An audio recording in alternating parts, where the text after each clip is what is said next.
अगर आप शिव जी को देखें तो उनकी इमेज से आपको पता लगता है कि हिंदू डर नहीं फैला सकता, हिंदू हिंसा नहीं फैला सकता, हिंदू नफरत नहीं फैला सकता। और बीजेपी 24 घंटा नफरत, हिंसा, नफरत, हिंसा, नफरत। आपके गाइडेंस के बाद भी बार बार तस्वीर बताना, पूरे बीजेपी को हिंसा कर रही है ऐसे कहना, खड़े होकर एक दूसरे के बीच में हस्तधून करना, सारे नियम इनको लागू नहीं होते हैं। नियम मालूम नहीं है तो ट्यूशन रख ले साहब, सदन इस तरह से नहीं चल सकता है।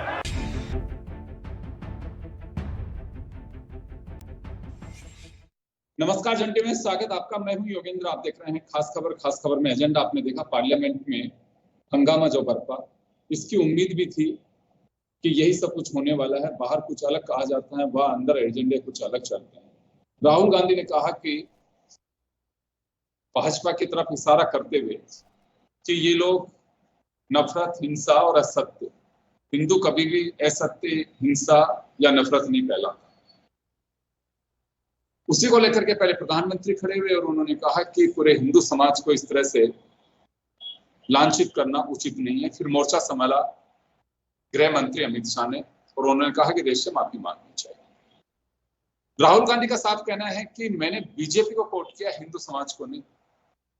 खैर, क्या इस मुद्दे को टाला जा सकता था, या राहुल गांधी को भी कुछ विवादों से बचना चाहिए, या राहुल गांधी अपनी जगह सही बोल रहे हैं, विवाद बीजेपी कर रही है? क्या कुछ है इस पूरे माजरे को लेकर के हम चर्चा करेंगे और क्या इसे टाला जा सकता था।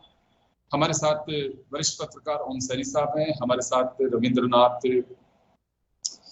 कौशिक साहब देहरादून से जुड़े हुए हैं, श्याम सुंदर शर्मा साहब हमारे साथ जयपुर से। सभी का स्वागत है। मैं ओम जी आपके पास में, ओम जी जुड़ रहे हैं हमारे साथ में। कौशिक सर आपके पास में आना चाहूंगा मैं। राहुल गांधी का as a leader of opposition ये पहला स्पीच था और उन्होंने जो नीट, उसके साथ साथ बीजेपी को जो घेरने की कोशिश की और उसके बाद में जो विवाद हुआ, माफी मांगने की मांग की गई, उनका ये भी आरोप रहा कि हाउस से मेरे से कैमरा हटा दिया जाता है। किस तरह से देखते हैं आप इसे कि राहुल गांधी सही ट्रैक पर चल रहे थे या इसे बचा जा सकता था? बीजेपी बेवजह तूल दे रही है, आप कैसे देखते हैं इसे? देखिए सर, ध्यानाकर्षण के दो तरीके होते हैं। एक तरीका है ऐसा कुछ बोलना जिसपे विवाद हो जाए, दूसरा तरीका है कि बहस को एक दिशा देना, चर्चा को एक दिशा देना। तो अब राहुल गांधी खुद भी अपने आप को जो है सुषमा स्वराज या अटल बिहारी वाजपेयी तो मानते नहीं है जी। उनका तरीका है कि ऐसा कोई कंट्रोवर्शियल चीज बोलो जिसपे जो है हल्ला गुल्ला मच जाए, चर्चा हो, हेडलाइन मिले। दूसरा ये भी है कि कांग्रेस को जो पुनर्जीवन मिला है वो मुस्लिम वोट बैंक ने दिया है। तो ये देखिए, जो उनका भाषण सुनिए आप, उन्हें बोला तो यही है कि जो अपने आप को हिंदू बोलते हैं वो दिन रात हिंसा करते हैं। अब वो बाद में उसमें जो है वो स्पष्टीकरण दे रहे हैं कि साहब मैंने तो आरएसएस को बोला, मैंने तो भाजपा को बोला, मैंने तो नरेंद्र मोदी को बोला, मैंने तो अमित शाह को बोला। तो वो जो तीर उनको चलाना था वो चल चुका और वो जो है आपके पास सही निशाने पे लग गया। तो जिसको वो ओबलाइज करना चाहते थे वो ओबलाइज हो गए, जो जिनको वो हर्ट करना चाहते थे वो हर्ट हो गए। अब बाकी तो जो है बाद की सफाइयां हैं और ये चलेगा। तो आपको लगता है कि या तो राहुल गांधी को बचना चाहिए अभी, क्योंकि अभी तो पहला स्पीच था, अभी बहुत सारे वक्त बोलना पड़ेगा इनको, क्योंकि इनको खुद को भी अभी साबित करना है कि सीएलपी लीडर के नाते कितनी महत्वपूर्ण भूमिका इन्होंने अदा की है। देखिए सर, चाहिए को तो बहुत कुछ है। अभी तो ये शुरुआत है, ये तो एज ए नेता प्रतिपक्ष जो है उनका भाषण है। चुनौतियां तो बहुत आने वाली हैं उन्हें, जो है फिर सभी इंडी गठबंधन जो है उस सब दलों से जो है तालमेल की समस्या भी उनके सामने आने वाली है। क्योंकि कांग्रेस में तो उनका जो है वचन जो है वो आपका अंतिम लाइन होता है। वो सही बोलते हैं, गलत बोलते हैं, वो पार्टी को फॉलो करना पड़ता है। जी नहीं, गठबंधन में तो ये नहीं चलने वाला। वो तो आपको सबको पहले सलाह मशवरा करके उसके बाद बोलना पड़ेगा। तो जहां तक ये है, जो हिंदू वाला मसला है, ये संयोग से उनका जो गठबंधन है उसमें सभी इसी लाइन के वाले हैं कि भाई हिंदुओं को जितनी कड़ी गाली आप दे सकते हैं उतनी ही आपकी जो है मुस्लिम वोट बैंक जो है वो प्रसन्न होकर वो आपके पीछे लग जाएगा। तो ये चाहिए वाला तो जो है लाइन छोड़ ही दीजिए।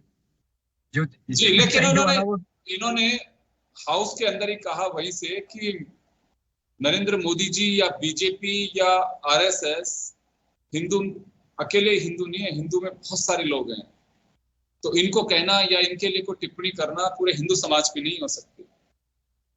नहीं सर, तो सवाल ये है कि फिर आपने हिंदू बोला ही क्यों?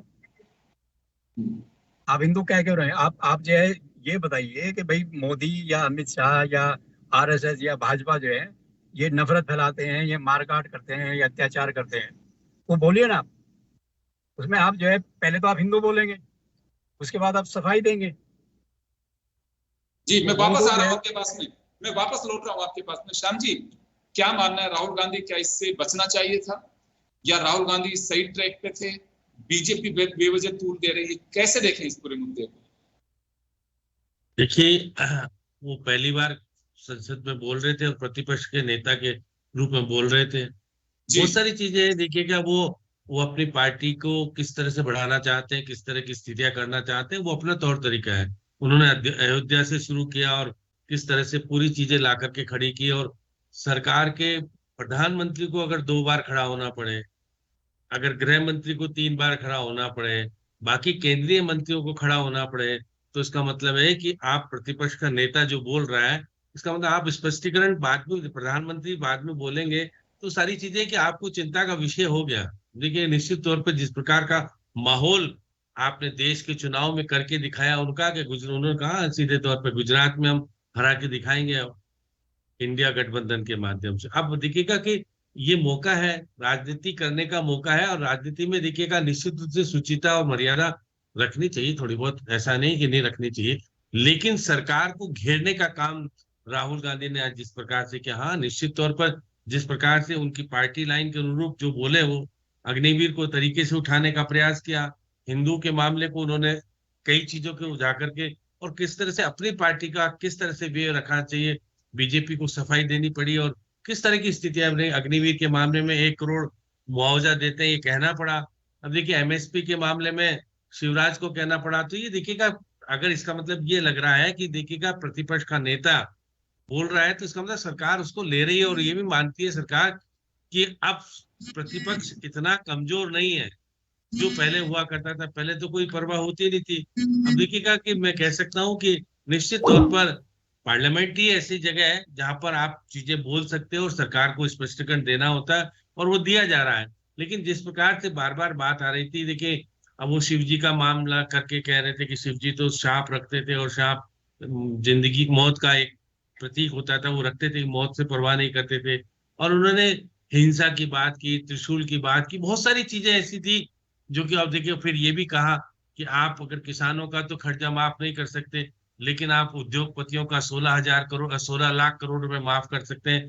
तो देखिए, जो चीजें आज कहनी चाहिए, जिस प्रकार के मैच्योरिटी दिखाने का प्रयास किया। देखिए, राहुल गांधी पहले बच्चा पप्पू कहा करके कहा करता था कि हमारे लिए बहुत लाभकारी है, लेकिन वो जो परिवर्तित रूप आज प्रतिपक्ष के नेता के रूप में पहली बार पार्लियामेंट में देखने को मिला, देश में आज चर्चा का विषय। भले निश्चित तौर पर कुछ चीजें उन्होंने गलत कही, कहना देखिए ये है कि अभी तो निखार आने में टाइम तो लगेगा, लेकिन सत्ता पक्ष को घबराहट होना शुरू हो गई कि ये व्यक्ति बोलता है।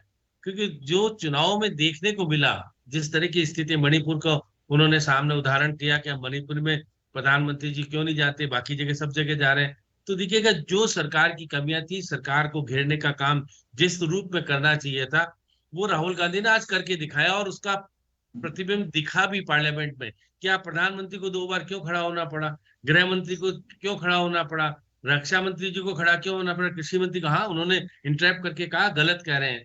क्योंकि पार्लियामेंट में हमेशा सही चीजों का उल्लेख होना चाहिए, क्योंकि रिकॉर्ड में दर्ज हो जाता है, सब देखते हैं। तो निश्चित रूप से सरकार चौकन्नी, और जिस प्रकार से लोग आज पार्लियामेंट में बैठ करके सुन रहे थे। और देखिए सत्ता, देखिए जिस प्रकार से आसन के ऊपर जो आरोप लगाने की बात हो रही थी, आसन भी आज बच रहा था और आसन ने बहुत सारे स्पष्टीकरण देने का प्रयास किया।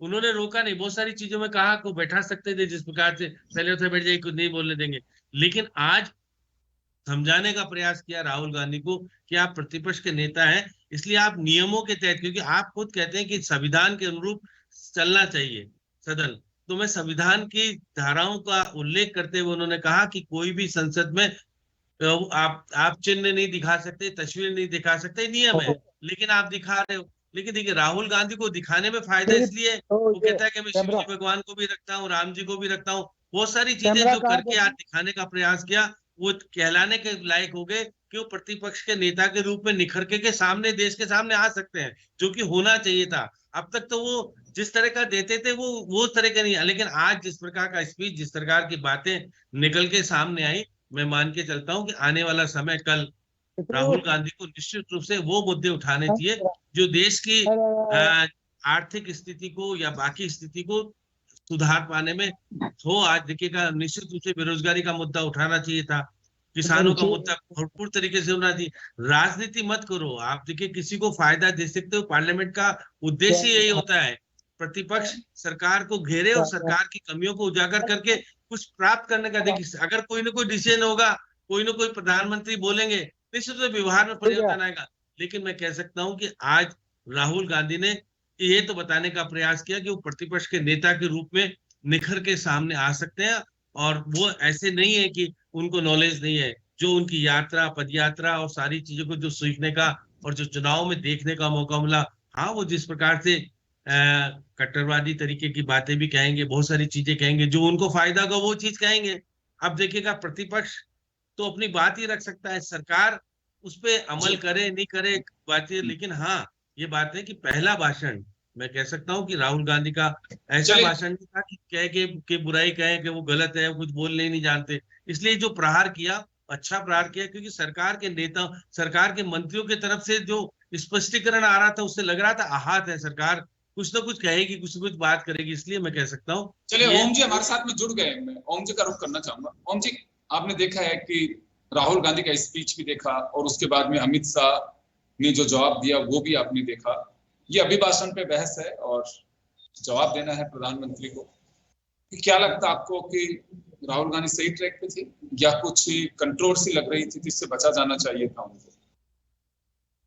देखिए मुझे लगता यह है कि राहुल गांधी या जिसे कहना चाहिए कि इंडिया गठबंधन के जो दो लेख है, एक तो सोनिया जी का लेख का कल और एक लालू प्रसाद का लेख था इंडियन एक्सप्रेस में, उससे कुछ चीजें इमरजेंसी की चर्चा के साथ में जागृत हुई थी, उनको लेकर के लग रहा था कि आज लोकसभा में उन पर चर्चा करने के लिए ये नेट और यूजी की जो परीक्षाएं हैं और जिन पे धांधलीबाजी का आरोप लगा है और इससे करीब 25 लाख के करीब नौजवान छात्र प्रभावित हैं, उन पर वो चाहेंगे कि अभिभाषण से पहले इसको चर्चा में लिया जाए, जो कि पॉसिबल नहीं था। ऐसा कहते हैं लोकसभा के स्पीकर भी और राज्यसभा के सभापति भी, उनका कहना था कि जब ये परंपरा नहीं है, क्योंकि परंपरा हमारे हम लोगों ने ब्रिटिश कॉन्स्टिट्यूशन से लिया है, ब्रिटिश चलन से लिया है जो हमारे संविधान में है, तो उसमें ये कहा था कि भाई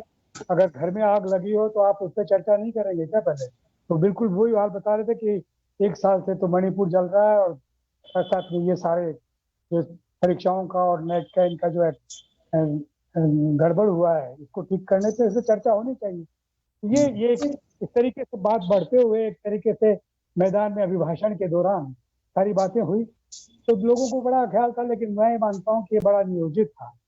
कितनी विनम्रता से राहुल गांधी लोकसभा में बोल रहे थे, चीजें इंट्रोड्यूस करने की कोशिश कर रहे थे, और जी उतनी विनम्रता से खड़गे राज्यसभा में बोल रहे थे, तो उनका बड़ा वैसे के वैसे, लेकिन धीरे धीरे जैसे जैसे हॉट होता गया वैसे वैसे चीजें क्लियर अप हुई। और राहुल गांधी एक अब मंजे हुए खिलाड़ी हैं, उनके पास में बड़ा लंबा एक्सपीरियंस हो गया संसद में आने का, संसद से बर्खास्त होने तो का। ये जो विवाद हुआ ये राहुल गांधी के बोलने की वजह से माना जा रहा है तो क्या राहुल को इससे बचना चाहिए था या बीजेपी ने जानबूझ करके और इसमें बवाल मचाया?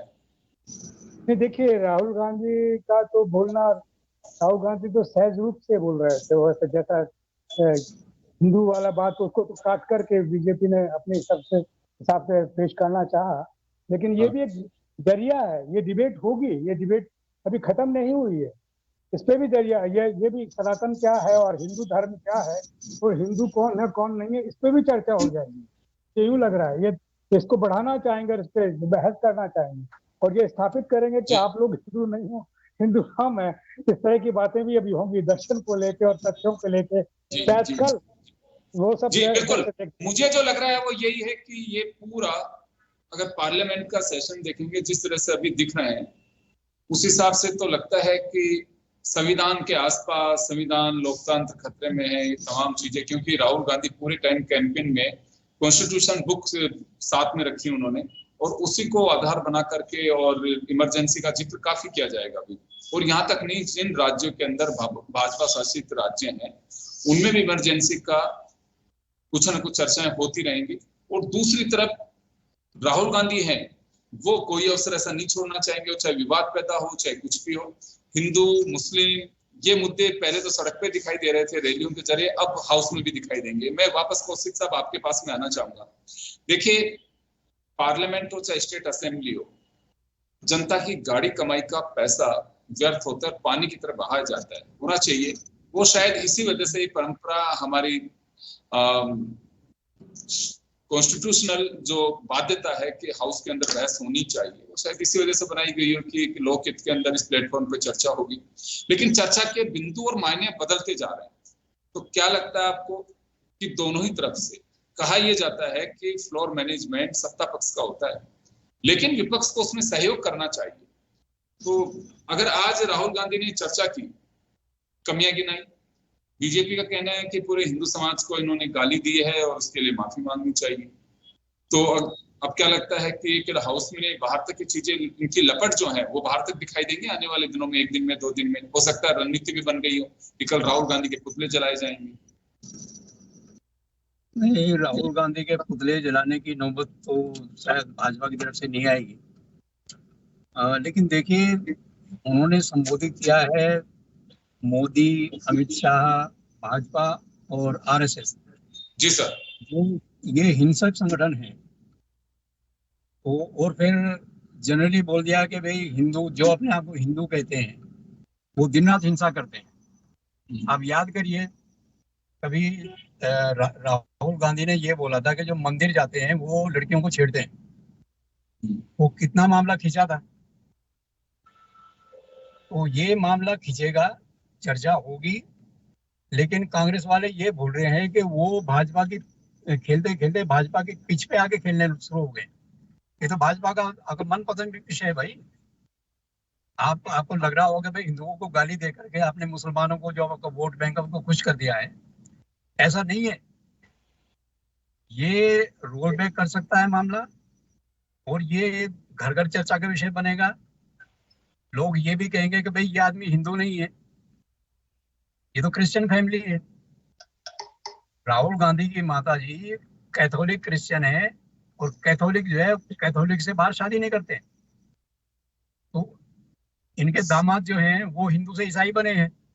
ये सारी बातें जो है आपके पब्लिक डोमेन में है, इन पे आप पे चर्चा होगी। ये तो भाजपा का आपका मनपसंद विषय है, और ये बात हर कोई जानता है। आपके राहुल गांधी भी जानते हैं कि विकास के विषयों पे कोई चर्चा नहीं होती है, कोई वोट नहीं पड़ता है।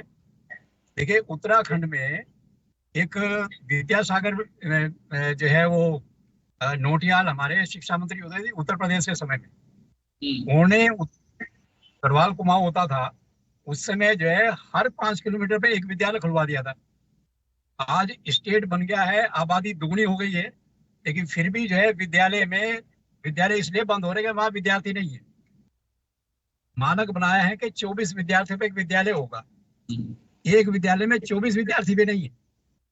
तो ये हर कोई जानता है कि विकास पे वोट नहीं मिलते, विकास पे राजनीति होती है, और राजनीति होती है इन्हीं आपके कंट्रोवर्शियल विषय पे। तो संसद में खैर पहले भी जो है दुनिया भर की आपके अनर्गल बातें होती रही हैं, वहां पे आपकी जो है चर्चा उसी की होती है जो कंट्रोवर्शियल बात करता है। जो तार्किक बात करेगा तो तथ्य की बात करेगा, उसमें अखबार भी नहीं छापते हैं। जी वो आपकी अखबार भी आपके वही छापते हैं कि भाई फलां ने जो है वो वेल में आ गया, उसने नारा लगा दिया, उसने फोटो दिखा दी, उसने पोस्टर दिखा दिया, तो अखबार भी वही चर्चा करते हैं भाई। बिल्कुल। तो पॉलिटिशियंस भी फिर वही देखते हैं कि चर्चा तो इसी से होगी और छपना भी इसी से है, आपको माइलेज इसी से मिलेगा, तो मुद्दा भी यही उठाइए। चले मैं वापस एक बार कोशिश करूंगा वापस आपके पास में आने की, ओम जी के पास में जाना चाहूंगा। ओम जी, राहुल, मैं जो समझ पा रहा हूँ कौशिक साहब की बात से कि देखिए ये सब एक एजेंडा बेस्ड पॉलिटिक्स होती जा रही है, मूल जो मुद्दे हैं उनकी बजाय डाइवर्ट करने की कोशिश की जाती है और ये देखा जाता है कि बेनिफिट किस में है। देखिए, आपको इनको दो तरफ देखना चाहिए। एक तो ये कि आने वाले जो विधानसभा के चुनाव हैं आसपास के राज्यों में, उनमें चीजें जाएंगी, उन पर लोग देखेंगे, और साथ साथ में जो अभिभाषण है, इस अभिभाषण में जिस तरीके की भाषा है और जिस तरीके से अपने आप को गौरवान्वित और लाभान्वित करने की चेष्टा की है सत्ताधारी दल ने, उसको देखने का, भालने का और उसकी आलोचना करने का पूरा टाइम मिला है राहुल गांधी को और खड़गे जी को, यानी इंडिया गठबंधन को, दोनों जगह। तो उसमें खुलकर के होगा, ये सोचना है इनका कि साहब ऐसा नहीं। लेकिन हमारे यहाँ तो बेटी जिसके घर में जाके आती है उसी धर्म का माना जाता है, वो क्रिश्चियन या मुसलमान सब नहीं रहता। यहाँ चली गई तो वहां से उसी धर्म की है वो। तो सोनिया गांधी को लेकर इसमें तो संगमा बड़ी मात खा चुके हैं, पार्टी छोड़ के भी चले गए थे, पवार साहब भी खा चुके हैं, सब खा चुके हैं कि इससे हिंदुस्तान की जनता पे कोई असर नहीं होता। ये सब बहुत दकियानूसी बात है जिनका इम्पैक्ट खैर पैदा करने की चेष्टा की है। लेकिन अभी ये निश्चित रूप से ये हिंदू वाला सिलसिला कल डिस्कस होगा, तो उसमें मेरा ख्याल है कि अच्छा मौका है जिसमें आप बता सकेंगे कि हिंदू कौन है, हिंदू फिलोसफी क्या है, हिंदू कल्चर क्या है, और ये क्या कल्चर वो है जो भारतीय जनता पार्टी या आरएसएस लेकर के चलती है, या कल्चर वो है जो हमने हमारे रामायण में या महाभारत में या उपनिषदों में, वेदों में ये सब समझा है। और जो उनका मूल सत्य है वो ये है कि तर्क और तथ्यों को लेकर के हम चीजों को स्वीकार करते हैं, हम डॉगमेटिक तरीके से पीछे नहीं चलते। हिंदू से ज्यादा साइंटिफिक सोच का कोई और दूसरा समूह पूरे दुनिया में नहीं है कि जितना साइंटिफिक है, जितना बेहतर है। तो मेरा ख्याल है कि इन सब बातों की चर्चा पे बड़ा आनंद आएगा, कोई तकलीफ नहीं होगी। लेकिन साथ साथ में वो जो थोड़ी तौर पे अपने आप को विद्वान मानते हैं और लोकसभा में बैठे हैं और मंत्री हैं, उनको जवाब देना मुश्किल हो जाएगा। जी श्याम जी, आपके पास में आना चाहूंगा कि ये तो देखिए सदन में चर्चा होकर के इसमें बवाल मच गया, लेकिन आपको लगता है कितनी जल्दी ये मामला अब ठंडा होगा? और राहुल गांधी की जैसे सफाई है कि मैंने हिंदू धर्म के लिए नहीं कहा, मैंने इन लोगों के लिए कहा उंगली करके कि जो बीजेपी आरएसएस से जुड़े लोग हैं, जो हाउस के अंदर नरेंद्र मोदी, अमित शाह बैठे हुए हैं, उन लोगों का मैंने जिक्र किया है। डर है, बाहर लोग डरते हैं इनसे, पार्टी के लोग डरते हैं, ये तमाम जो चीजें कही गई है। तो एक दो दिन में आपको लगता है कि देश की सियासत दूसरे एजेंडों की बजाय इसी पे फोकस करेगी या ये खत्म हो जाएगा बस अब कुछ देर में? देखिए, वैसे मैं माफी चाहूंगा, मंगलवार को शाम 4 बजे प्रधानमंत्री नरेंद्र मोदी पूरी बहस का जवाब देंगे। देखिए योगेंद्र जी, निश्चित तौर पर राजनीति में राजनीति नहीं होगी तो होगा क्या? अब देखिए, अगर पार्लियामेंट में अगर ये सब चीजें नहीं कही जाएगी तो कहीं कहाँ जाएगी? ये तो मौका है कि आप प्रतिपक्ष के नेता के रूप में बोल रहे हो, इसलिए देश सुनेगा। पहले तो क्या राहुल गांधी देश का प्रतिपक्ष का नेता नहीं था? अब देखिए उन्होंने देखिए बहुत सारी चीजें देखिए कहा, ऐसा नहीं कि केवल हिंदुत्व को और बाकी चीजों को किया। अब देखिए राहुल गांधी ने जो कुछ तथ्य पेश किए उसके बाद रिएक्ट किया सरकार ने, इसका मतलब कुछ तो देखिए, ये बात है कि अब आपके हरियाणा में चुनाव होना है, जम्मू कश्मीर में चुनाव होना है, महाराष्ट्र में चुनाव होना है, झारखंड में चुनाव होना है। चुनाव की राजनीति तय यहाँ होनी है। देखिए वो कह रहे कि हमारी सरकार आई, अब राहुल गांधी आज कहने लगे, पार्लियामेंट में कहने का अधिकार मिल गया उनको कि हमारी सरकार आई तो अग्निवीर को समाप्त करेंगे, योजना को। तो ये सब चीज कहने का अधिकार यदि प्रतिपक्ष के नेता के रूप में मिला है तो वो अपना यूज करेंगे, अपनी पार्टी की बातों को कहने का अगर ये है तो करेंगे, क्यों नहीं करें? सरकार अब तक सरकार रिएक्ट करेगी, अच्छी बात है, सरकार को रिएक्ट करना चाहिए। कमियों को उजागर करने का अधिकार प्रतिपक्ष के पास है, क्या बोलने का अधिकार है, उसके बाद करने के लिए कुछ नहीं होता। अब देखिएगा, अगर पार्टी उसको लेकर के राहुल गांधी को सड़कों पे आएगी तो राहुल गांधी को पक्ष मिलेगा, जी। विपक्ष नहीं मिलेगा। वो मजबूत देखो, आपको होकर ध्यान निकल होगा- के सामने आए। आपको ध्यान होगा कि मोदी के लिए कैंपेन चला कि मैं भी चौकीदार हूं, अब मोदी का परिवार चल रहा है। अब मैं देख रहा हूं योगी आदित्यनाथ ने कहा कि गर्व से कहो हम हिंदू हैं। अब देखिए, ये सब चीजें नारेबाजी करने, सब कुछ करने का अधिकार सबको है। राजनीति में यही तो खूबसूरती है हमारे यहाँ। लोकतंत्र को मजबूत करने के लिए अगर पार्लियामेंट का उपयोग किया जा रहा है तो बहुत अच्छी बात है। सड़कों पर उपयोग करने से कोई ज्यादा महत्व नहीं होता। रिकॉर्ड में कोई चीजें दर्ज होगी तो निश्चित रूप से इतिहास का पन्ना बनेगी, और इतिहास का पन्ना बनने के लिए अगर कुछ चीजें रख रहे हैं, हाँ कुछ चीजें देखिए, पहली बार में अगर प्रतिपक्ष का नेता बोलता है कुछ कमियां जरूर होगी, लेकिन उस कमियों को बाद में दूर करने का प्रयास करेंगे तो निश्चित रूप से निखार आएगा। यही तो लोकतंत्र है। और लोकतंत्र में होता क्या है, आप जिस तरह से गली मोहल्ले में बोलने का प्रयास करते हैं, और अगर पार्लियामेंट पे जाकर के जिस तरह से बोलने का प्रयास, पार्लियामेंट का मेंबर बोल रहा है वो तो ज्यादा महत्व इतना नहीं रखता, प्रतिपक्ष का नेता बोल रहा है ये महत्व होता है। और उसका रिएक्ट करने के, मैं तो देख रहा हूँ प्रधानमंत्री 2 बार बोले, 3 बार गृह मंत्री बोले, 3 बार रक्षा मंत्री बोले, कृषि मंत्री बोले, तो उसका मतलब है कि क्या बोल रहे हैं उसका महत्व है, इसलिए सरकार जवाब दे रही है। कुछ कमियां हो सकती है, कमियों को दूर करने का सबको अधिकार है, लेकिन हाँ, आज पार्लियामेंट में नीट की परीक्षा को अगर कॉमर्शियल बता दिया उन्होंने, गरीब नहीं जा पाएगा, तो ये सब चीजें देखिए, यही तो कमियां को ला करके आप सामने खड़ा करेंगे तो ही तो बोलेंगे। अब आप नीट की परीक्षा के अंदर 24 लाख बच्चे, उसके साथ में अगर 1.5 करोड़ लोग प्रभावित होते हैं, तो ये सब चीजें चुनावी प्रक्रिया में यही तो महत्वपूर्ण है कि आने वाले चुनाव में वोट देने वाला व्यक्ति अगर आपका प्रति समर्पित हो गया और आपके प्रति लग गया, तो यही तो 241 या 240 आई, तो उसका कारण क्या रहा था? पहले तो कोई लोग कह ही नहीं रहे थे सरकार 400 पार करेगी। 400 पार कैसे? मैं भी कहता था कि 400 पार कभी कीमत पे क्या 300 पार भी नहीं होगी। मैं आपके सामने कहता था राजस्थान में नहीं 25 की 25 जीतेंगे, लेकिन लोग मानते नहीं थे। लोग जब मानते, लोकतंत्र में जब चुनाव ही तो एक ऐसा है कि निर्णय करके बताता है और फिर वो निर्णय का असर देश में देखने को मिलता है। आज निश्चित तौर पर जिस प्रकार का माहौल 10 साल से तो कि देखिए प्रतिपक्ष का नेता ही नहीं बन पा रहा था, तो कमजोर विपक्ष, अब मजबूत विपक्ष है तो मजबूती के साथ सामने अगर पार्लियामेंट में चीजें आप रखोगे और उसका रिएक्ट सरकार करती है। देखिए निश्चित तौर पर राहुल गांधी जल्दी इसलिए बोल गए कि भाई बाद में पता नहीं हूटिंग वो बोलने नहीं दे, तो ये सब चीजें जिस प्रकार के प्रहार, और आपने आसन पे जो प्रहार किया था उस आसन भी समझ में आ गई कि आसन के खिलाफ अविश्वास प्रस्ताव आ गया तो होगा क्या। तो ये देखिए बड़े अलग तरह की माहौल जिस तरह का बनने का प्रयास हो रहा है, निश्चित रूप से मैं कह सकता हूँ कि आम व्यक्ति की बात अगर पार्लियामेंट में आएगी तो अच्छी बात है। आप व्यक्तिगत स्वार्थों, चलिए मैं श्याम जी, मैं आपको चाहूंगा, मैं रोकना चाहूंगा तो चलिए राहुल गांधी के बयान को लेकर के लोकसभा के अंदर हंगामा, और हंगामा ये नहीं कहा जा सकता है कि खत्म हो गया या गतिरोध टूट गया। प्रधानमंत्री नरेंद्र मोदी मंगलवार को शाम 4 बजे बहस का जवाब देंगे, और ये जो बहस या फिर कहूं कि राहुल गांधी का बयान है, बीजेपी इसे भुनाने की भरपूर कोशिश करेगी, क्योंकि वजह साफ है कि पहले भी कुछ इस तरह के बयान हुए तो बीजेपी ने पूरी तरह से मोर्चा खोला। अभी भी ऐसा लगता है कि कुछ इस तरह की चीजें आएंगी। खैर, लेकिन मुझे लगता है कि पार्लियामेंट बहुत बड़ा प्लेटफॉर्म है। इस प्लेटफॉर्म को यूज करने के लिए आपके पास में बहुत सारी चीजें हैं, आपकी एक्सरसाइज होनी चाहिए, तब मुझे लगता है कि बहस और पार्लियामेंट का रहना सार्थक हो पाएगा। आप सभी का बहुत बहुत शुक्रिया। खास खबर में इतना ही, दीजिए इजाजत, नमस्कार।